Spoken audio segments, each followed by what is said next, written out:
आज बहुत सुनहरा दिन है। इस टाइम पीरियड पे मैं आप लोगों को थर्मोडायनेमिक्स जो है सिखा दूंगा। बहुत ध्यान से आप लोग प्लीज बस देखते चले जाएंगे। सी बच्चा मेरे, बहुत ध्यान से इधर देख, इधर देख। जो एक टर्म है, नाम है इसका थर्मो। थर्मो। अब थर्मो का मीनिंग ही आपको समझ में आ रहा है। डायनेमिक का जो मीनिंग होता है दैट इज मोशन। डायनेमिक का मीनिंग क्या होता है बेटा जी? मोशन, यानी कि heat in motion. Heat in motion को ही हम लोग क्या बोलने जा रहे हैं बेटा जी?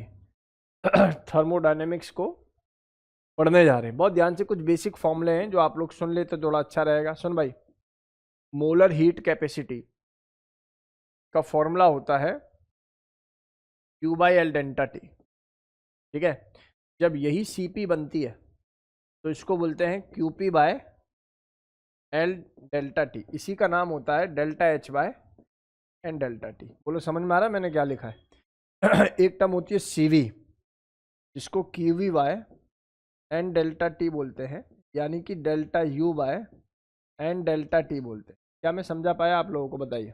आसान है, बेसिक है, यहाँ तक कोई कष्ट नहीं है किसी बच्चे को। फिर मैंने बोला एक टर्म आती है, नाम है इसका गामा। गामा का मतलब होता है क्या होता है? CP by CV।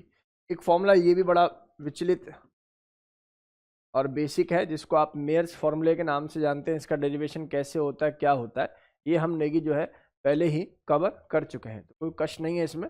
आसानी से ये फंडामेंटल बातें मेरी क्लास के बच्चों को क्लियर है।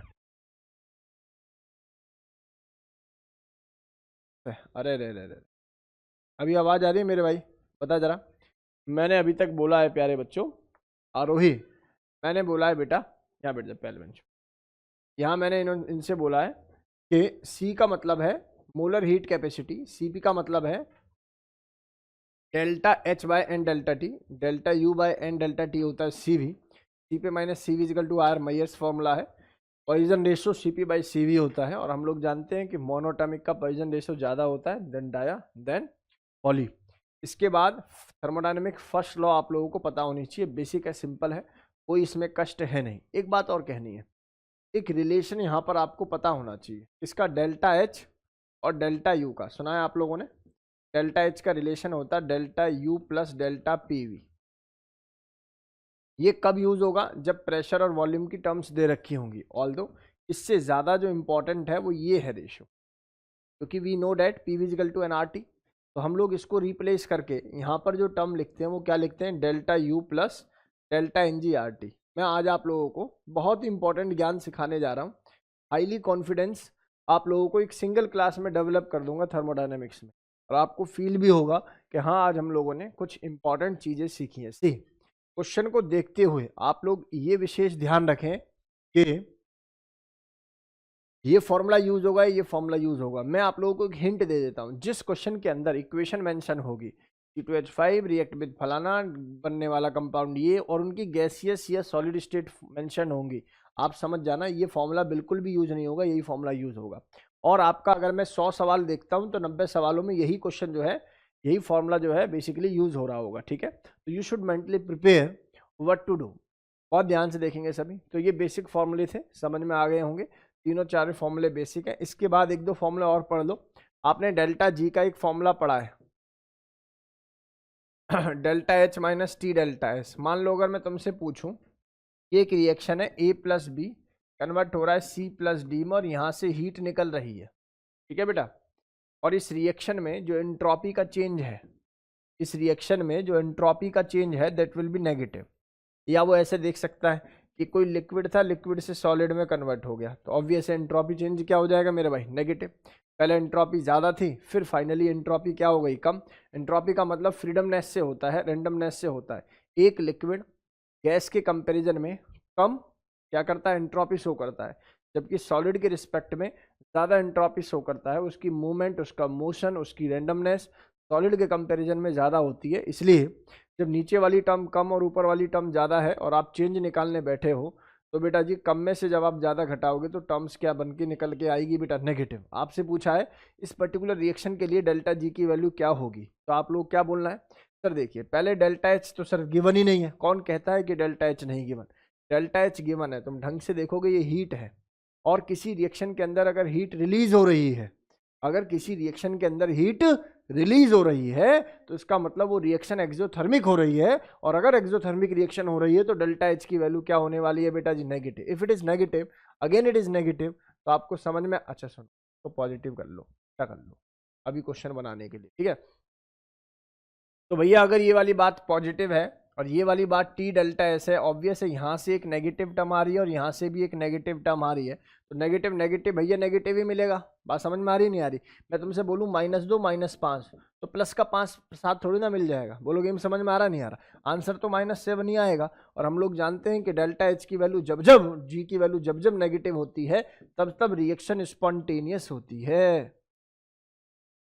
क्या होती है रिएक्शन उस केस में? स्पॉन्टेनियस। सर कितना बेसिक है सर, कितना सिंपल है सर, कोई कष्ट ही नहीं है सर। फंडामेंटली ये बातें मेरी क्लास के सभी बच्चों को क्रिस्टल क्लियर हो, कोई कष्ट तो नहीं है भैया इसमें। एंट्रोपी का मैं बता देता हूं, अगर कभी भी सॉलिड से कोई लिक्विड में जा रहा है तो पहले एंट्रोपी 5 थी तो एंट्रोपी अब 10 हो गई, चेंज देखोगे तो क्या मिलेगा? प्लस। प्लस मिला तो इसका मतलब मैंने वो ऐसा फेस बना के दे सकता है ना आपको, वो ये नहीं लिखेगा कि एंट्रोपी पॉजिटिव है, वो ऐसा फेस बना के दे देगा कि पहले गैस थे, गैस से लिक्विड में कन्वर्ट हो गए, या पहले लिक्विड थे, लिक्विड से फिर गैस में कन्वर्ट हो गए। तो एंट्रोपी का चेंज, लिक्विड से गैस जाओगे तो ऑब्वियस है इंक्रीज हो रहा होगा, और गैस से लिक्विड में आओगे तो एंट्रोपी क्या हो रही होगी बेटा जी? घट रही होगी। बहुत ही सिंपल, बहुत ही बेसिक बातें हैं, इसमें तो कोई संकट है ही नहीं किसी बच्चे को। क्या ये बात? देखो दे भी सकता है वो पॉजिटिव, जैसे एनसीईआरटी के सवालों में तो दे देता है, लेकिन एंट्रेंस में जनरली देता नहीं है, वो फेस लिख के दे देगा। कैलकुलेशन भी दे सकता है, इस अगर इक्वेशन यूज कराएगा तो दे देगा। हमने ऐसे तमाम क्वेश्चंस पढ़े, अगर तुम ढंग से याद करोगे तो इक्विलिब्रियम पर टेम्परेचर याद आ रहा है, बढ़ेगा घटेगा इक्वल हो जाएगा, वो सारा डेटा हम लोगों ने सिखाया है क्लासरूम के अंदर। चलिए, डेल्टा इक्विलिब्रियम, अगर डेल्टा जी की वैल्यू 0 आ जाएगी तो भैया रिएक्शन किस पर काम कर रही है? इक्विलिब्रियम पर। अगर लेसर देन 0 है तो स्पॉन्टेनियस, और ग्रेटर देन 0 है तो बेटा जी नॉन स्पॉन्टेनियस। बेटा दिशा अभी आएंगे ना क्वेश्चंस तो समझाता है। हाँ बिल्कुल सही है, बिल्कुल सही है। चलो काम की बात समझो। एक टर्म, दो टर्म आप लोगों ने पढ़ी है थर्मोकेमिस्ट्री में, एक का नाम तो है कंबशन और एक का नाम है बेटा जी क्या? फॉर्मेशन। एक चलो बॉन्ड एनर्जी भी है, आप लोग जानते हो कंबशन में एक मोल लेते हैं किसी कंपाउंड को जिसको कंबस्ड कर रहे होते हैं, और यहाँ उसके नेटिव एलिमेंट से एक मोल कंपाउंड बना रहे होते हैं। दोनों में अंतर समझ में आया?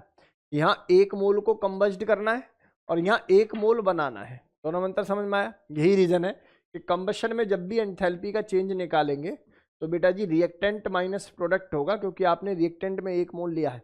और यहाँ जब ये एंथैल्पी का चेंज निकालेंगे तो ऑब्वियस है प्रोडक्ट माइनस रिएक्टेंट, और बॉन्ड एनर्जी में भी रिएक्टेंट माइनस प्रोडक्ट होता है। ये बस एक छोटी सी टर्म्स थी जो मुझे आप लोगों को बतानी है। और यहाँ हम लोग हमेशा एलिमेंट स्टेट के कंपाउंड यूज करते हैं। जैसे मैंने तुमसे बोला कि भैया 1 मोल CO2 बनाने में तो आपको कार्बन लेना और यहाँ O2 लेना है, लेकिन कार्बन यहाँ पर डायमंड नहीं लेना है। ये कैसा लेना है बेटा?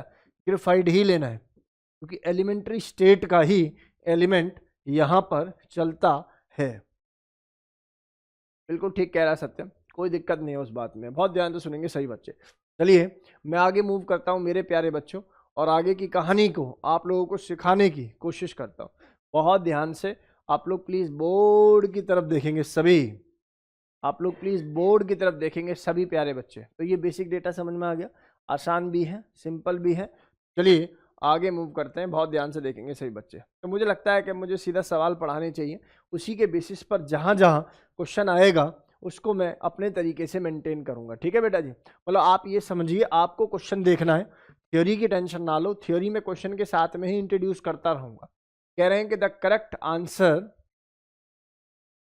रुक जा बेटा, thermodynamic state function is a quantity. पहले समझो स्टेट फंक्शन और पाथ फंक्शन में डिफरेंस क्या है। ये दोस्त ए है और ये बी है। तुम बेटा घर से ऐसे मुड़ के आओ सेंटर, या ऐसे मुड़ के आओ, या ऐसे उसकी गली से देखते मिलते जुड़ते आओ, यहाँ पर हमारी सेहत पे क्या इफेक्ट पड़ना है? अपनी क्लास के टाइम पर अगर तुम आ गए तो भैया हमारे लिए तुम स्टेट फंक्शन बोलोगे, इन समझ में आ रहा है कि नहीं आ रहा? लेकिन आपकी जो एनर्जी है, आपका जो वर्क है, आपकी जो हीट है, इसमें अलग रिलीज होगी या रिक्वायर्ड होगी, इसमें अलग रिलीज रिक्वायर्ड होगी, इसमें अलग रिलीज रिक्वायर्ड होगी। तो मैं कह सकता हूं कि देख, यहाँ जो प्रेशर टेम्परेचर है वो एक स्टेट फंक्शन होता है, और पाथ फंक्शन में मेनली 2 या 3 चीजें आती हैं। हीट हो गया, एनर्जी एक्सचेंज हो गया। एनर्जी एक्सचेंज मतलब हीट और आप लोगों का वर्क डन, है ना। हीट यानी कि क्या बोलना चाहिए मुझे उसको, हाँ हीट ही बोल देना चाहिए। हीट एंड वर्क डन को हम लोग काउंट करते हैं क्या बेटा, पाथ फंक्शन में। बाकी सभी डेटा को हम लोग किस में काउंट करते हैं बेटा जी, स्टेट फंक्शन में। कोई पूछे स्टेट फंक्शन की सिंपल डेफिनेशन क्या होगी, जो इनिशियल एंड फाइनल स्टेट पर ही डिपेंड करे, जो पाथ पर डिपेंड ना करे। डिपेंड ना करे मतलब इंडिपेंडेंट ऑन पाथ। तो बहुत ध्यान से समझो, a thermodynamic state function is used to determine the heat change. यार ये तो कोई लॉजिक नहीं हुआ। whose value is independent on path, हाँ लग रहा है कि ये आंसर हो सकता है। Used to determine the pressure volume work. देखो प्रेशर वॉल्यूम समझ में आता है, वर्क बोल के इन्होंने काम खराब कर दिया। बोलो गेम समझ में आ रहा है कि नहीं आ रहा है। नेक्स्ट है whose value depend upon the temperature only। फिर मैं कहूंगा कि ऐसा नहीं है, केवल टेम्परेचर पे, प्रेशर पे भी डिपेंड कर सकती है। तो ये डेटा अप्रोप्रिएट नहीं है। D is the right answer of this question. क्या मेरी क्लास के सभी बच्चों को ये फंडामेंटल डेटा समझ में आ गया? एक बार मुझे बता देंगे सभी। कोई कष्ट नहीं है इस फाइल में, इस सवाल में कोई समस्या नहीं है। नेक्स्ट है for the process occur under the adiabatic condition. भैया एडियाबेटिक कंडीशन का मतलब क्या हो गया? एडियाबेटिक कंडीशन का मतलब Q इक्वल टू 0। आइसोबैरिक मतलब प्रेशर का चेंज 0। आइसोकोरिक मतलब वॉल्यूम का चेंज 0। आइसोथर्मल का मतलब टेम्परेचर के। तो मेरे भाई इसमें तो कोई कष्ट ही नहीं है, ना ही हमें कोई इसमें परेशानी है। एनसीईआरटी का बेसिक सवाल आप लोगों ने निपटा दिया है। नेक्स्ट है, नेक्स्ट है enthalpies of all element in their standard states are. देखो मैंने कहानी आपको 2 मिनट पहले भी बताई है कि भाई जब हम लोग एंथैल्पी चेंज देख रहे होते हैं तो जो प्योर स्टेट है, जैसे कार्बन ग्रेफाइड है, हाइड्रोजन का H2 गैस है, क्लोरीन का Cl2 गैस है, ऑक्सीजन का O2 गैस है, इन सभी की जो स्टैंडर्ड स्टेट की एंथैल्पी है, आप याद करना जहां मैंने थर्मोकेमिस्ट्री पढ़ाई होगी वहां पहले आपको ये डेटा सिखाया होगा कि इस केस के अंदर एंथैल्पी चेंज की वैल्यू क्या होती है, 0 होती है। तो आप लोग बेचिंतित होके आंसर 0 लगा देने वाले हो। बस ये 2 मिनट का खेल है, फिर बहुत सुंदर सुंदर सवाल है बेटा। नेक्स्ट सवाल हमारे पास आता है ये है internal energy in standard state of combustion of A methane is this. अब आपको ना बस एक गेम पता होना चाहिए, आपको कंबशन करना आना चाहिए। जैसे मीथेन है दोस्त, मीथेन का जब तू कंबशन करेगा तो ये पिक्चर किस में कन्वर्ट हो जाएगी बेटा, CO2 प्लस वाटर में। दुनियादारी को ये बात पता है कि लिक्विड है, ये गैस है, ये गैस है और ये गैस है। बोलो शब्द समझ में आ रहे हैं? और ये भी तय है कि वो एक ही मोल बनेगा। इसको बैलेंस करा जा रहा है इक्वेशन को कैसे बैलेंस करेगा सर? बैलेंस है, कहाँ है बैलेंस? वहां क्या लग जाएगा, ट्वाइस ऑफ H2O लग जाएगा। बोलो गेम समझ में आ रहा है नहीं आ रहा? और अगर मैं इसको 2 लगा रहा हूं तो मुझे ये भी कितने मोल लगाने पड़ेंगे, 2 ही लगाने पड़ेंगे। शब्द क्या कहना चाह रहा है ये, delta U of combustion of methane delta the value of delta H. तो बेटा we already know the relation between delta H and delta U. Since we have equation तो ऑब्वियस है आप जो फॉर्मूला यूज करने जा रहे हो वो ये फॉर्मूला यूज करने जा रहे हो। दुनियादारी में ये बात पता है, आर एनर्जी की टर्म में, आर एनर्जी की टर्म में क्या लिखा जाता है बेटा? आर एनर्जी की टर्म में लिखा जाता है 8.314 जूल पर मोल पर केल्विन, या मैं ये कह सकता हूं 25/3। लेकिन मोस्ट ऑफ द क्वेश्चन में इक्वेशन में किलो जूल यूज हो रहा होता है, तो रादर देन किलो जूल से जूल में कन्वर्ट करो, I advise you to convert our value by multiplying 10⁻³ ठीक है जी। बात समझ में आ रही है नहीं आ रही? 10⁻³ से मल्टीप्लाई कर दिया करो तो उसका मतलब वो आर की वैल्यू किलो जूल के लिए प्रिपेयर्ड है। अभी फिलहाल के लिए वहां ये यूज नहीं है, काम की बात समझो। सुनो ये कह रहे हैं इंटरनल, ये -x गिवन है दोस्त, यस और नो? ये मैंने प्लस लगा दिया, इसकी एंथैल्पी चेंज देखिए 1 है और ये कितना है 2, और ये भी क्या है भाई साहब, ये तो मतलब कितना आ गया, -2 आ गया, यस और नो? अरे बोलो ये r और ये t। यार मुझे एक बात समझ में आ रही है क्या, यहाँ से -x बनना और यहाँ से -2 RT बनना है, इस बात से क्या सीखे आप लोग? इस बात से आप लोग क्या सीखे कि सर देखो इस वैल्यू में से कुछ घटाना पड़ रहा है तब जाके ये वैल्यू आ रही है। बोलो गेम समझ में आ रहा है कि नहीं? मतलब समझ रहे हो ना? मैंने बोला -2 और -5 तो -7 हुआ, ये वैल्यू ज्यादा नहीं है, ये इस वैल्यू से और ज्यादा कम है। तो इसका मतलब डेल्टा यू से जो वैल्यू है वो डेल्टा एच की क्या होगी? और कम होगी। So answer of this question Satyam not 2 it is 3। सत्यम समझ में आया बेटा मैंने क्या बोला? माइनस वाले साइन की वजह से तुम कंफ्यूज हो गए। भैया समझ में आया कि नहीं आया? प्लीज एक बार मैसेज कर दीजिए। अच्छा क्या आंसर था वो? डन। एक बार सभी बच्चे please do message to me. Vaishnavi, Parth, Disha, Aarohi. चलिए आगे मूव करें प्यारे बच्चों, आगे मूव करें। अभी थोड़ा सा ये खत्म सवाल है, बड़े सुंदर सुंदर सवाल आज की क्लास में मैं कवर कराने वाला हूं। चलिए अगला सवाल देखते हैं। देखो ऐसे सवाल ही आपके पेपर में आने में आपको बता रहा हूं, साफ सीधी सी बात है। यही सवाल आप लोगों को देखने के लिए मिलेंगे और उनका आज मैं एक ब्रह्मास्त्र तोड़ बता दूंगा आप लोगों को, ठीक है ना? कोई फॉर्मूला यूज नहीं है, बस एक मेथोडोलॉजी है, उसको सीख जाओ तो आपका काम हो जाएगा, ठीक है ना? चलिए मैं टॉपिक को स्टार्ट करता हूं। कह रहे हैं the enthalpy of combustion of the methane, graphite and dihydrogen are this and this, ठीक है जी, रिस्पेक्टिवली। और फिर आपसे पूछे enthalpy of formation of CH4। चलो वो CH4 तो बाद में बात करेंगे, काम की बात सुनो। जो बोला हुआ है उस पर काम कर लेते हैं। भैया तुम्हारा नाम मीथेन है, लो मीथेन तुम्हें ऐसे लिखेंगे, methane when react with O2 to convert into CO2 plus water. Sir अभी थोड़ी देर पहले ही आपने इसकी बैलेंसिंग सिखाई है, तो इसमें कोई कष्ट तो है नहीं। पहली इक्वेशन समझ में आ गई। और इसकी जो एनर्जी दे रखी है भाई साहब ने, वो कितनी दे रखी है बेटा जी? -890.3 किलो जूल, बहुत बढ़िया, पर मोल। नेक्स्ट है बेटा जी ग्रेफाइड, बोले तो कार्बन ग्रेफाइड बोला हुआ है, ठीक है भाई, कार्बन ग्रेफाइड का कर लेते हैं। इसका कंबशन करेंगे तो नो डाउट CO2 ही बनेगा और इसमें कोई बैलेंसिंग की भी आवश्यकता आप लोगों को नहीं पड़ेगी। सुन बेटा काम की बात सुन ले बच्चा मेरे, अब तुम देखो लिखो मत, लिखोगे तो काम खराब हो जाएगा, ठीक है ना? थोड़ा सा आप मुझे समय दे दोगे 2-4 मिनट का, तो मैं आप लोगों के दिमाग में एक चीज डालना चाह रहा हूँ, वो डल गया तो फिर ऐसा सवाल कप ऑफ टी हो जाएगा। और बोला गया डाइहाइड्रोजन, जब इसका हम लोग कंबशन करेंगे तो ये लिखने पढ़ने समझने की आवश्यकता है। यहाँ पर क्या बनेगा बेटा जी? पानी का मॉलिक्यूल। और अगर इसको बैलेंस करने चलूंगा तो ऑब्वियस है यहाँ से क्या करना चाहिए? मुझे हाफ कर देना चाहिए, या फिर इस वाली इक्वेशन में कहाँ पे? यहाँ पे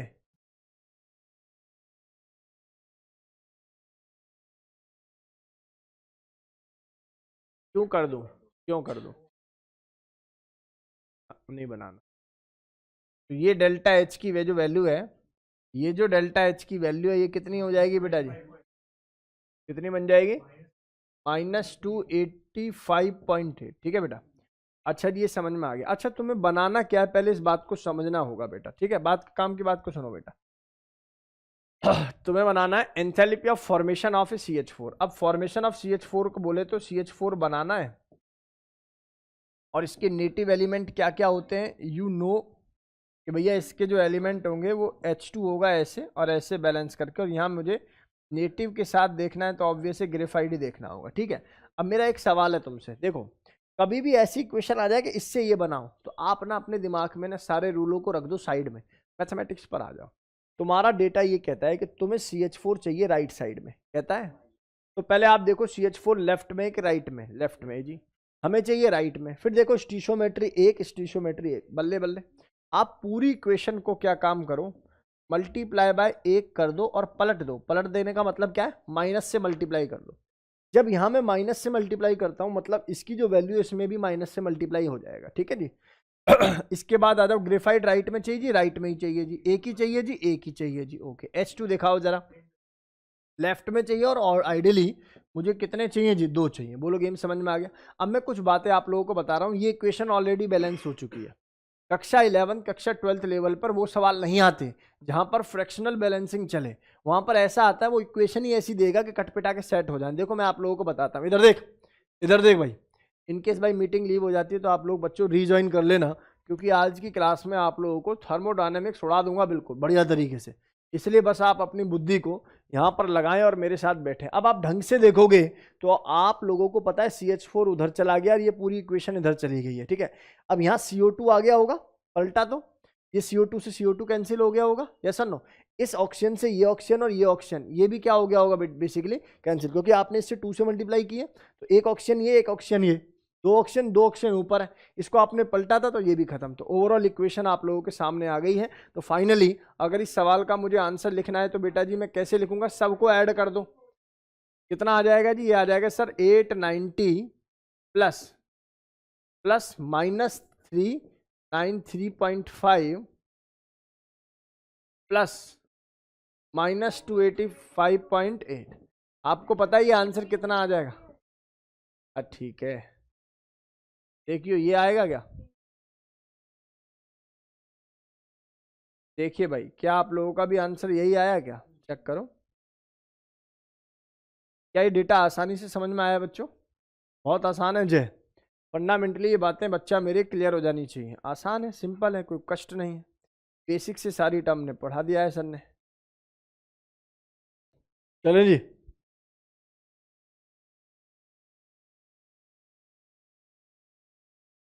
आगे बढ़े भाई, भाई आगे बढ़े भाई, चलें। चल बहुत ध्यान से आप इसको देखें, समझे भाई। बहुत बेसिक सवाल था सर, आसानी से समझ में भी आ गया सर, कोई कष्ट है नहीं हमें इस सवाल में करने में, क्यों बेटा अमन? अब बहुत ध्यान से देख बच्चा मेरे, इधर देख, चीज़ों को समझ। अगला सवाल है, अच्छा ये समझ में आ गया ना बेटा, बस फिर इसको प्लस करना होता है, बस प्लस कर दो। जो भी आपकी स्टीशियोमेट्री है उससे इस टर्म को मल्टीप्लाई करके इसको प्लस कर दो बस। अगला सवाल है, ये कह रहे हैं A plus B convert into C plus D plus heat release हो रही है, is found to have a positive entropy change. मतलब इन भाई साहब ने पहले कह दिया है कि जो डेल्टा एस की वैल्यू है वो क्या है बेटा जी, पॉजिटिव है। द रिएक्शन विल बी, तो भैया ये प्राचीन काल में तेरे सर ने ये डेटा तुझे सिखाई दिया था, बोला था ये वाली बात दोस्त पॉजिटिव है। और डेल्टा एच की वैल्यू कैसे पता लग रही है, हीट रिलीज हो रही है सर, तो ये वाली बात नेगेटिव है। तो डेल्टा एच जी की वैल्यू ये नेगेटिव है और ये भी क्या आ रहा है, नेगेटिव। तो आइडियली नेगेटिव आएगी, टेम्परेचर कुछ भी हो, टेम्परेचर क्या हो, कुछ भी हो। तो पहला हुआ पॉसिबल एट हाई टेम्परेचर, ठीक है, वो भी सही है, गलत नहीं है। Possible only at low temperature, ये भी ठीक है। Not possible at any temperature, ये गलत है। आप देखना पॉसिबल एट ऑल टेम्परेचर। बोलो यस और नो मेरे प्यारे बच्चों। क्या ये फंडामेंटल बातें समझ में आ गई कि रिएक्शन इज स्पॉन्टेनियस है बेसिकली। भाई रिएक्शन पॉसिबल का मतलब क्या है, रिएक्शन इज स्पॉन्टेनियस। रिएक्शन की पॉसिबिलिटी का मतलब क्या है Mayank, reaction is spontaneous, reaction is spontaneous. शब्द आगे समझ में आसान है, बेसिक है, सिंपल है, कोई कष्ट नहीं है, फंडामेंटल बातें क्लियर है। नेक्स्ट है, ये कह रहे हैं इन ए प्रोसेस इतने joule of heat is absorbed by a system and इतने joule of work is done by the system, what will be the change in internal energy of the process. कौन सी law use कर लूं बेटा, thermodynamic first law. कह रहे हैं कि इतनी हीट इज एब्जॉर्ब, जब सिस्टम एब्जॉर्ब करता है तो पिक्चर प्लस रहती है, और जब सिस्टम वर्क करता है तो वर्क क्या रहता है, माइनस रहता है। सीधा सीधा आंसर आ जाता है sir, yes sir no. Positive term में आंसर आप लोगों को देखने के लिए मिलेगा। बोलो गेम समझ में आ गया दोस्त, कोई डाउट है यहाँ तक, कोई समस्या यहाँ तक, आंसर बता दो एग्जैक्ट। कितना हो गया, 6 ये ज़्यादा है, 6 ये कम है, 1 हो ज़्यादा है, मतलब 5 का चेंज मान ले, और 700 है ये, हाँ 7 का 307, 307 पॉजिटिव का इज द राइट आंसर। बोलो आसान सवाल है बेटा, एक सिंपल इक्वेशन यूज करी आप लोगों ने और you are with your answer. Next है बेटा जी, क्या कह रहा है भाई, देखना जरा। कह रहा है द रिएक्शन ऑफ साइनामाइड, अच्छा होगा कुछ, with dioxygen was carried out in a bomb calorimeter. पता बच्चे क्या दुखी होंगे, हमने तो बॉम्ब कैलोरीमीटर पढ़ा ही नहीं है। अरे खत्म हो गया, बॉम्ब कैलोरीमीटर एक एपरेटस है जिसकी मदद से डेल्टा यू, डेल्टा एस की वैल्यू को कैलकुलेट करते हैं। वो बस एक टर्म बता दिए कि बॉम्ब कैलोरीमीटर यूज कर रखा है, and delta U was found to be इतना, ओके, एट इतने kelvin temperature, calculate the enthalpy change for the reaction at इतने केल्विन। तो आप बताओ, अगर तुम्हें डेल्टा यू और डेल्टा एच का गेम पता है तो डेल्टा एच का एक फॉर्मूला पढ़ा था हम लोगों ने, क्या? डेल्टा यू प्लस, और इक्वेशन गिवन है, तो डेल्टा एनजीआरटी से बेहतर क्या ही फॉर्मूला होगा जीवन में। आपसे क्या पूछ रहे हैं बेटा जी? एंथैल्पी चेंज, मतलब ये पूछ रहे हैं। और डेल्टा यू की वैल्यू कितनी है? -420.7 प्लस क्या हो गया? अब वो बोल दिया ऐसे ही, देखने के लिए तेरा ध्यान है या नहीं। 742.7 के मेरा ध्यान है या नहीं है? देख, ये एक है बेटा, ये एक है, दो ये तो काउंट नहीं करेंगे, और ये 3/2, दो में से 1.5 घटाओगे तो 0.5। कहाँ? ओह सॉरी भाई साहब, ये तो फिर 1.5 और 1 ढाई हो गया ना, और ढाई में दो दो गए, माइनस आ गया कितना? -1/2। तो मैं भी तो वही बोल लिख रहा था। अच्छा, -1/2 आ गया बेटा जी, है ना। और आर की वैल्यू कितनी आ जाएगी? 25/3 मल्टीप्लाई बाय 10 की पावर -3। सीखे गेम? ये हमने उस समय भी पढ़ाते हुए आप लोगों को गेम समझा दिया था यार। यहाँ से you are with your answer, कर लोगे कि नहीं? आंसर बताओ मुझे, चलो आंसर बताइए मुझे। ट्राई दिस क्वेश्चन बेटे, ट्राई कीजिए सवाल। हाँ बेटा।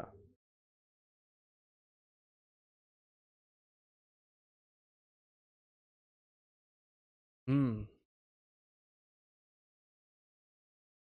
और इक्वेशन में गैस लिख दिया है, फंस जाते फिर। सही कह रहा तू। बच्चे की तबीयत खराब हुई, आप समझ लेना प्राचीन कर्म आपके सामने आ रहा है, ठीक है? कुछ ऐसा जो ना भुलाया जा सके। परमात्मा भी कह रहा है कि भिगो भिगो के मारूंगा, ठीक है?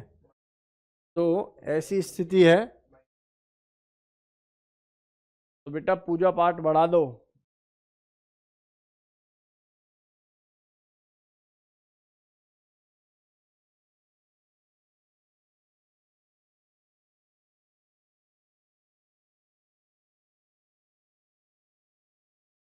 क्या आंसर आ रहा है बेटा, बताना। पता है इसमें गलती हुई है इनसे, बताऊँ क्या? ये सॉलिड ही है, हाँ एनसीईआरटी की मिस्टेक है। तो फिर ये वैल्यू क्या आ जाएगी बेटा? तब उस केस में जो आंसर आएगा वो कितना आएगा बेटा, बताना। शाबाश, 741.5।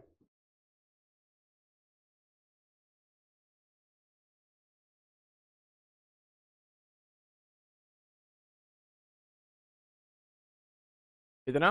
741.5 किलो जूल, ठीक है जी। चलो आगे बढ़े मेरे बच्चा, ठीक है सत्यम, आगे बढ़ते हैं बेटा। माइनस का है प्लस का है? ये टर्म माइनस की आएगी भैया, देख लेना है ना, इसमें गलती ना हो। किलो जूल पर मोल प्रॉपर लिखना। कह रहे हैं calculate the number of kilo joule of heat necessary to raise the temperature of 60 gram of aluminium from this to this molar heat capacity of aluminium is given to you. देख यार, अपन ने ना एक formula पढ़ा है, क्या? Q divide by N delta T, पढ़ा है कि नहीं पढ़ा? ये अपने आप में सब कुछ कह रहा है। अब molar heat capacity of aluminium is given to you, that is 24। और बेटा जी आपसे पूछा है calculate the number of kilojoule heat. अच्छा, तो इसी को पहले कन्वर्ट कर, 10 की पावर -3 लिख इस बाई को, ठीक है ना? नहीं तो आंसर में करनी पड़ेगी आप लोगों को। सीधा सीधा यहीं लिखो। मोल कैसे निकलेंगे सर? क्यू तुम्हें कैलकुलेट करना है सर। 60 ग्राम, और एल्युमिनियम का मॉलिक्यूलर मास होता है कितना? 27। Given weight divide by molecular weight, yes और नो? और चेंज इन टेम्परेचर कितना है बेटा जी? 20। भैया केल्विन में और डिग्री में जब चेंज देखते हैं, that will be same, that will be same. Now you can calculate the value of की। कैलकुलेट करो, बिल्कुल थके हुए से बैठे हो, करो जल्दी। आंसर बता भाई। कॉपी नहीं खोली अभी तक, तो नालायक ने। फिर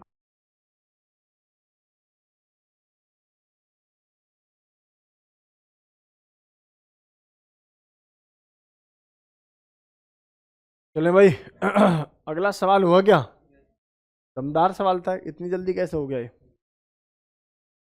कह रहे हैं calculate the enthalpy change on freezing 1 mole of water at 100 degree Celsius to the ice. Okay, तो आपको पहले ये बात समझनी पड़ेगी कि पहले वाटर लिक्विड रहा होगा 10 डिग्री सेल्सियस पे, ठीक है मेरे भाई, और पहले इससे कन्वर्ट हुआ होगा water liquid at 0 degree Celsius, ये फर्स्ट फेज रहा होगा इसका, और फिर ये कन्वर्ट हुआ होगा सॉलिड में। जल्दबाजी मत कर बेटा श्लोक, 0 डिग्री सॉलिड, यस नो, और इसके बाद ये सॉलिड से कन्वर्ट हुआ होगा वाटर, जिसको आप आइस का नाम दे रहे हो, जिसका टेम्परेचर -10 डिग्री बता रहे हो।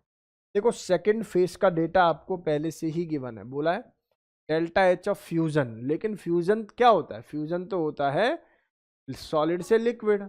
आप क्या पढ़ रहे हो? लिक्विड टू सॉलिड, तो कोई बात नहीं, टर्म्स में क्या करना है? माइनस करना है, तो यहाँ लिख देंगे -6030। बोलो काम समझ में आ रहा है आपको? मैंने किलो जूल को जूल में कन्वर्ट कर दिया, क्या बात समझ में आ गई? सर फर्स्ट फेज और थर्ड फेज नहीं पता, बाकी सब पता है, कोई बात नहीं, अब आगे चलते हैं। अब यहाँ पर हमें पता है सीपी और ये सीपी, बहुत बढ़िया।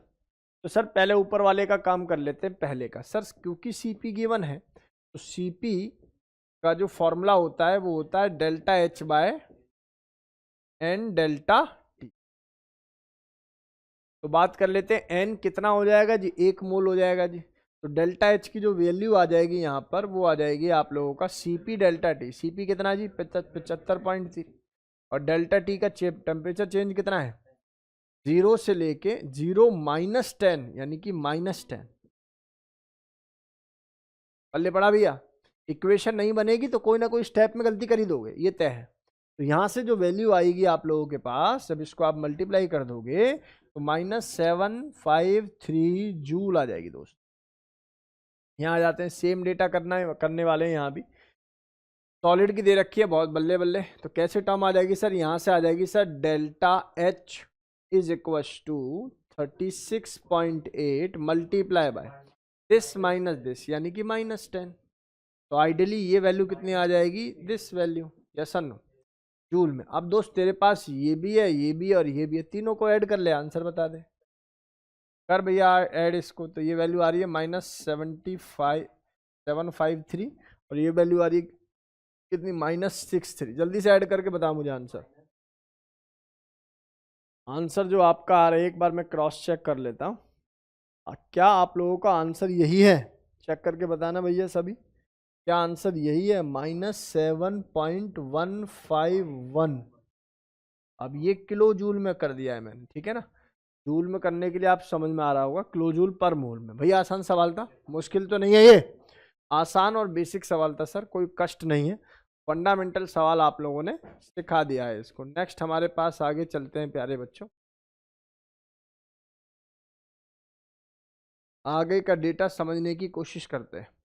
Enthalpy of combustion of CO2, carbon to CO2 is this, calculate heat released upon formation of इतने gram of CO2 from the carbon and carbon dioxide. यार इससे सिंपल कोई सवाल हो नहीं सकता।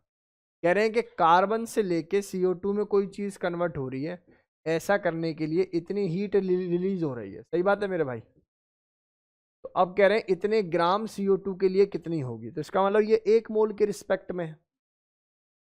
1 मोल, इसका मतलब भाई आपने पढ़ा है ना फॉर्मेशन कितने मोल के लिए होती है? 1 मोल। अगर मोल 1 है तो गिवन वेट ही किसके बराबर हो जाता है? मोलर वेट के। तो इसका मॉलिक्यूलर वेट कितना आ रहा है बेटा जी? 44 आता है। तो 44 ग्राम के लिए हीट जो रिलीज हो रही है वो इतनी रिलीज हो रही है। तो 1 ग्राम के लिए कितनी हो जाएगी? 393.5 डिवाइडेड बाय 1। और फिर कितने ग्राम के लिए बोला हुआ है? सॉरी रुक जा ना, बाय 44, हाँ। और फिर 35, मैं टर्म्स की उल्टी सीधी बोल रहा हूँ, है ना? 35.2 के लिए कितनी टर्म्स आ जाएगा बेटा जी आंसर? जो भी आएगा आप लोगों का आंसर होगा, बताओ क्या आंसर आएगा, करो कैलकुलेट, आंसर बताओ भैया। मैं आंसर इसका डिस्कस करता हूँ, आंसर बताइए भैया। देखना क्या किसी बच्चे का आंसर -314.8 किलो जूल पर मोल आया क्या? ऊपर टर्म्स किलो जूल में ही है, चेक करके बताओ भाई।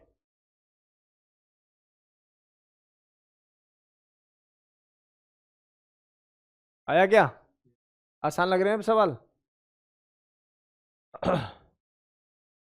सर नेगेटिव कहाँ से आया? सत्यम समझ में आया नेगेटिव कहाँ से आया भाई? कौन सा नेगेटिव? कहाँ है नेगेटिव? ये रहा नेगेटिव। ये इससे पहले वाले में पूछ रहा है, इससे पहले वाले में पूछ रहा है बच्चा। देखना ये फ्यूजन गिवन है, फ्यूजन का मतलब तो होता है सॉलिड से लिक्विड, और आपको क्या चेंज देखना है? लिक्विड से सॉलिड, इसलिए टर्म को क्या कर दिया मैंने? माइनस। होप ये बातें आपको समझ में आ गई होंगी। चलो जी अगले सवाल के लिए मैं आपको टाइम दे रहा हूं, 2-1 मिनट का देख लो।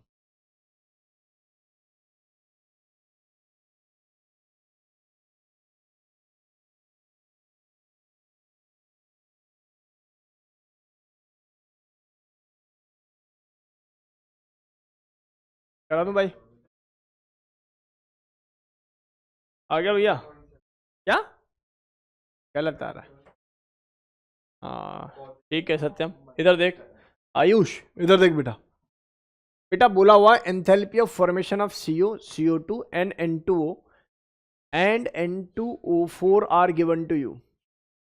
Find the delta H of the reaction. क्या पूछना क्या चाह रहा है? क्या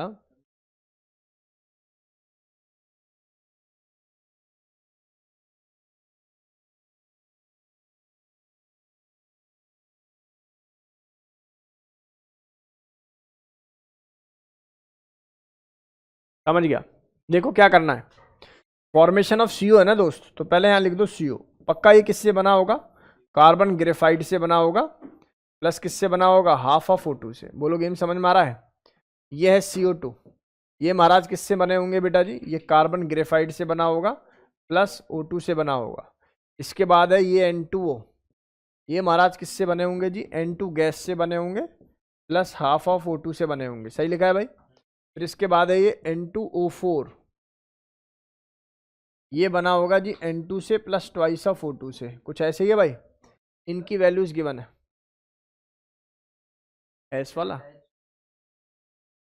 कर सकते हैं, वो भी कर सकते हैं। मैं उसको छेड़ना नहीं चाह रहा एक्चुअली, वो भी अच्छा मेथड है, लेकिन अब उस मेथड से चलते हैं ना तो बच्चा कभी उस पर कभी इस पर तो बड़ा कंफ्यूज होता है। हाँ मैं समझ गया, उसका वैल्यू प्लस आ रहा है, पता नहीं तो गलत कर रखा होगा। चेक कर लेते हैं, चेक कर लेते हैं, घबराओ मत। ये वैल्यू ऐसे हो गई बेटा जी, आपसे पूछा find the value of delta H of the reaction, ये इस रिएक्शन के बारे में पूछा है, तो हमें ये कहाँ चाहिए? लेफ्ट में। ये कहाँ है? राइट में। तो इसका मतलब इस पूरी इक्वेशन में -1 से मल्टीप्लाई करेंगे, यस और नो? CO कहाँ चाहिए बेटा जी? लेफ्ट में। CO कहाँ आ रहा है जी? राइट में। तो इस पूरी इक्वेशन को -3 से क्या करने वाले हैं जी? मल्टीप्लाई करने वाले हैं। बोलो गेम समझ में आ रहा है? इसके बाद ये N2O कहाँ चाहिए? राइट में। तो सर इसको पूरी इक्वेशन को 1 से ही मल्टीप्लाई करेंगे। CO2 कहाँ चाहिए बेटा जी? राइट में। और इस पूरी इक्वेशन को मुझे कितने से मल्टीप्लाई करना पड़ेगा? 3 से। कर लो, आंसर आ जाएगा।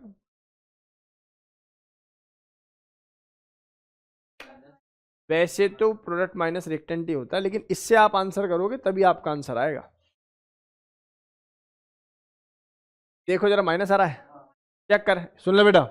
पहली वाली इक्वेशन में माइनस करते हैं तो कार्बन CO ये हो गया आपका माइनस माइनस प्लस है ना, 110 इंटू 3 सही है। दूसरी वाली इक्वेशन में 3 से जस्ट मल्टीप्लाई करना है, तो -3 इंटू 393। फिर तीसरी वाली इक्वेशन में क्या करना है? ओनली 1 से मल्टीप्लाई करना है, प्लस का लगा रखा है इन्होंने, चलो ये +81 हो गया।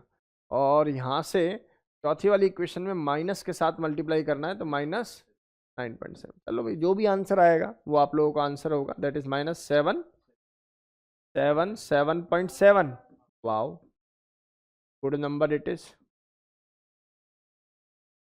Ronaldo number. चलें आगे। पता नहीं कुछ ना कहीं मिस्टेक होगी, ऐसा नहीं हो सकता। अब देखना भैया इस वाले मेथड को भी देख ले एक बार, प्रोडक्ट माइनस रिएक्टेंट को क्या आफत आ रही है इसमें? N2O और इसमें CO2 को आप लोग करोगे तो थ्राइस की वैल्यू को मल्टीप्लाई कर लेना, CO2 को -N2O 1 है, और ये कितना है हमारे पास? हाँ ना, सही तो है, पता लग गया कहाँ गलती है, समझ में आ गया ना? इसमें गलती कर बैठा तू। चलें आगे, जो भी आंसर आएगा सही आया होगा। आगे मूव करते हैं बेटा। ये N2I thrice of H2O twice of ammonia में कन्वर्ट हो रहा है, और delta H of the reaction is given to you. Enthalpy of formation of ammonia बतानी है, बताओ जल्दी से जल्दी। अमोनिया की फॉर्मेशन कैसे करेगा, सोच।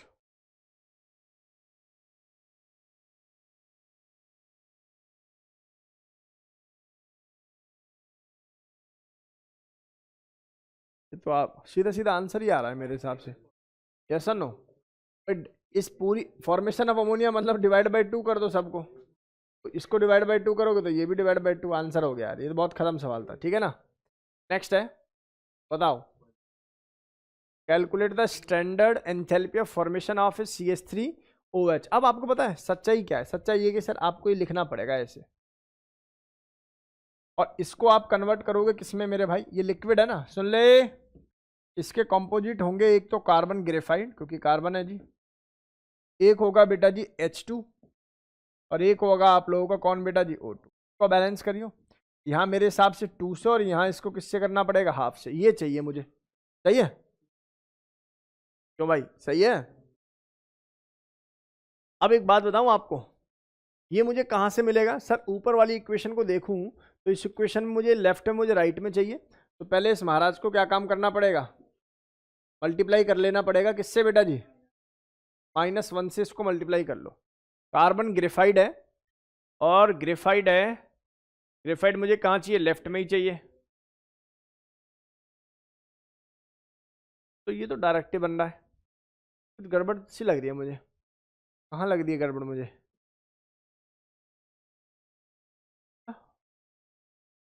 लिक्विड है ना, और वो भी लिक्विड है, ठीक है। चलो कोई बात, करके देख लेते हैं, कोई आफत नहीं। इस वाली इक्वेशन का बता, इस वाली इक्वेशन में मुझे केवल इंटू 1 करना पड़ेगा, इस वाली इक्वेशन में इंटू ट्वाइस करना पड़ेगा। पहले काट कूट के देखें एक बार, देखो काट कूट के देखते हैं इसको। ऐसा इसको पलटने में ये इक्वेशन इधर हो गई, ठीक है। यहाँ 2 से मल्टीप्लाई, इस ग्रेफाइड से, ग्रेफाइड कैंसिल नहीं होगा किसी से, ऑक्सीजन बस, केवल एक ऑक्सीजन ही तो है, ऑक्सीजन को देख लो बस, चेक कर लो, 3/2, और यहाँ से कट गया पूरा पूरा, सही कह रहा है बिल्कुल।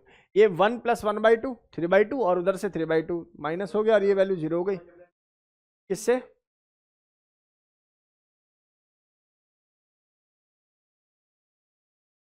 कौन सा, ठीक है ना, सर्वसम्मति से, ठीक है ना। ये आंसर बताओ इसका, आंसर बता दे इसका, अरे आंसर बता दे मेरे भाई, हैश रो लगाना, -239 is the right answer, -239 kilo joule पर mole is the right answer.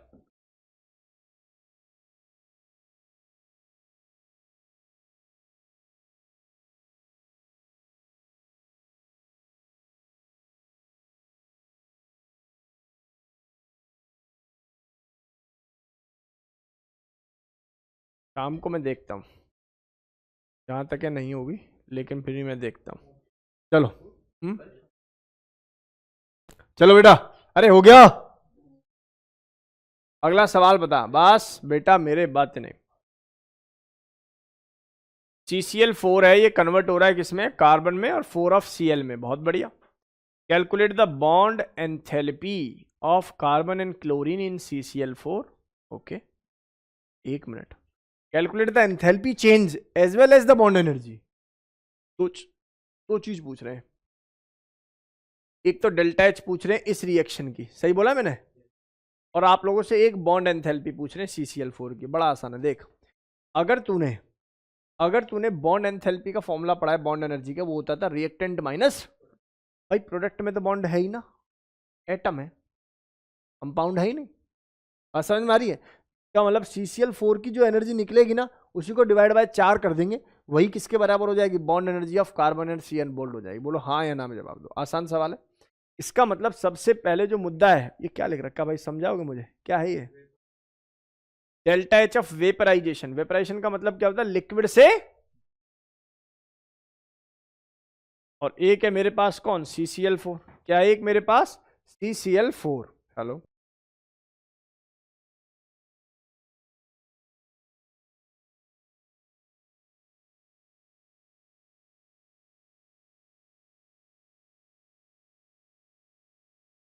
चलो पहले ये समझते हैं। Delta H of vaporisation of CCl4 दे रखा। डेल्टा एच ऑफ ये क्या है भाई, समझाओ ये क्या है?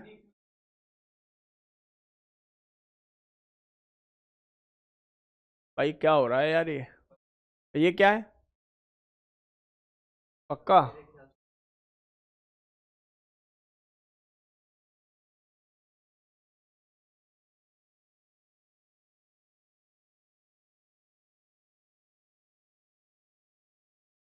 देखो पहला वाला तो वेपराइजेशन है भाई, डन है भाई। और दूसरा वाला फ्यूजन है, सॉरी फॉर्मेशन है। और आपका तीसरा वाला एटमाइजेशन है। और चौथा भी क्या है दोस्त, एटमाइजेशन है। यही तो खेल है सारा।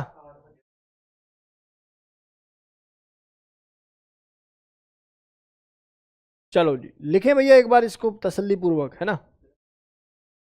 हाँ ग्रेफाइट से गैस वाला बन जाएगा। चलो लिखते हैं एक बार इसको। बस बस बस दोस्त पहले वेपराइजेशन ही लिखते हैं, सुनो। वेपराइजेशन बोले तो CCl4 है लिक्विड में, और ये महाराज कन्वर्ट हो जाएंगे किसमें, CCl4 गैस में। इसकी जो एनर्जी तेरे को दे रखी है that will be 30.5 kilo joule. बोलो गेम समझोगे? फॉर्मेशन किसकी, CCl4 की। CCl4 की फॉर्मेशन होगी कार्बन से और 2 ऑफ Cl2 से। कार्बन कौन सा वाला यूज करना है आपको, ग्रेफाइट। पता लगे ये कार्बन तुम सॉलिड यूज कर लो, गैस यूज कर लोगे तो गड़बड़ हो जाएगी यहाँ पर, ठीक है। CCl4 जो बनेगा ये कौन सा हाँ बिल्कुल ठीक है। ये कैसा बनेगा बेटा, ये लिक्विड ही बनेगा। और यहां से जो डेल्टा एच की वैल्यू आ रही है दोस्त, that delta H of formation is equal to -135.5, ठीक है जी। नेक्स्ट हमारे पास आता है एटमाइजेशन। एटमाइजेशन का मीनिंग समझ, ये कार्बन ना ग्रेफाइट से कन्वर्ट हुआ होगा कार्बन गैस में, इसको बोलते हैं बेटा जी एटमाइजेशन एनर्जी। और यहां से जो टर्म आ रही होगी दैट विल बी 715। इसके बाद है एटमाइजेशन ऑफ Cl2। ये क्या है भाई, Cl2 का एटमाइजेशन। बैठ जा कोई बात, वो आ गया तो ये है डेल्टा। Cl2 का क्या लिखेंगे भाई,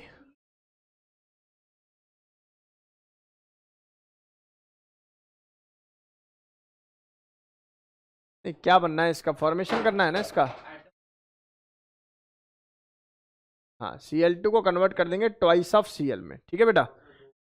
और ये कैसी फॉर्म है, गैस। यहां से भी किस में बनेगा बेटा, गैस में। क्या करना क्या चाह रहा है अभी ये। चलो अब इनको बंद करते हैं। तो यहाँ ये वैल्यू मुझे चाहिए, सुन ले, मुझे चाहिए ये CCl4 वाले का क्या करेंगे, CCl4 गैस चाहिए। तो पहले कन्वर्ट करेंगे इसको मल्टीप्लाई बाय -1। समझ में आ रहा भाई। इस वाले को देखें, ग्रेफाइड यानी कि कार्बन चाहिए, ग्रेफाइड कटना चाहिए। और इसका कब कटेगा, जब ये माइनस में होगा भाई। और कंसंट्रेशन भंग कर दिया।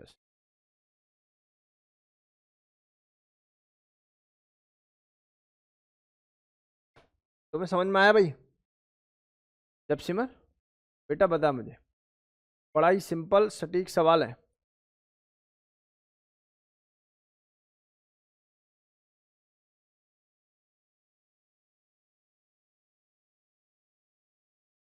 ट्वेल्थ क्लास का रिजल्ट बहुत अच्छा आ रहा है आप लोगों का,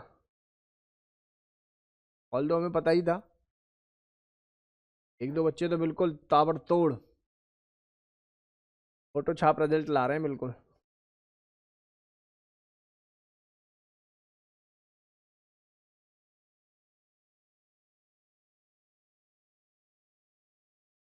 बेटा जी हाँ, तुम हम लोग यहाँ थे बेटा, बताओ क्या करें ना इसका, आप बताओ। सर इस बीच वाले केस में मुझे क्या करना पड़ेगा बेटा जी, इस बीच वाले केस में ऑब्वियस है, इस केस में तो सर हम लोग -1 से मल्टीप्लाई करेंगे। इसका क्या करूं सर, इसको मल्टीप्लाई बाय 1 करो सीधा। जब इधर हाँ इसको क्या करना पड़ेगा, हाँ करना पड़ेगा ना। कहाँ है, कट गया वो तो। इसको मल्टीप्लाई बाय 2 करना पड़ेगा। ऐसा करने से आप लोगों का आंसर आ जाएगा डायरेक्ट। सबको ऐड कर दो।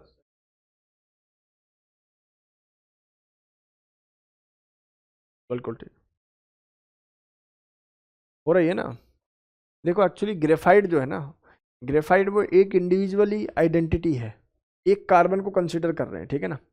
मतलब समझो ना, graphite is not a atom, it's a bunch of atom. बात समझ में आ रही है? वो क्या है? बेसिकली बंच ऑफ एटम है। और एटमाइजेशन इज व्हाट? जब उसको भी तोड़ के एक एटम में कन्वर्ट कर दोगे तो वो है एटमाइजेशन। ठीक है, दोनों में अंतर है भाई। ये सवाल हो जाएगा आंसर। चलो एक बार बताओ, एक बार मुझे आंसर बता दो यार इसका। कितनी आ रही है? ये आ रही है भैया 1304। ये आ रही है आप लोगों के पास क्या? Enthalpy change. और बॉन्ड एनर्जी कैसे निकालेंगे जी? सर ऑब्वियस है, हम लोग जानते हैं रिएक्टेंट माइनस प्रोडक्ट होती है। प्रोडक्ट में तो एटम है ही, सारे एटम है, बॉन्ड ही नहीं है, तो केवल रिएक्टेंट का ही काउंट होगा। रिएक्टेंट में CCl की निकालनी है तो उसकी तो हमें पता ही है कितनी है, इतनी डिवाइड बाय कितनी, 4। आंसर आ गया। कितना आ रहा है? 4 तिया 12, 3 2 3 to 6, 3 to 6 is the right answer. भैया हो पाएगा? चलिए, इस पूरी एनसीईआरटी में 22 क्वेश्चन है। कितने बेटा? 22। और मैं आपको बता रहा हूँ अगले क्वेश्चंस अब बहुत आसान आसान है।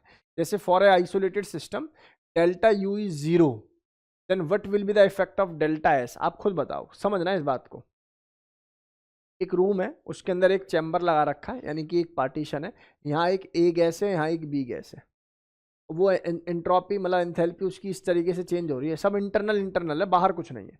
आप ये वाली स्ट्रिप खींच दो, निकाल दो इसको बाहर, तो ये इधर भागना शुरू करेगी, इधर भागना शुरू करेगी, तो एंट्रोपी क्या होगी? बस ये पूछा था।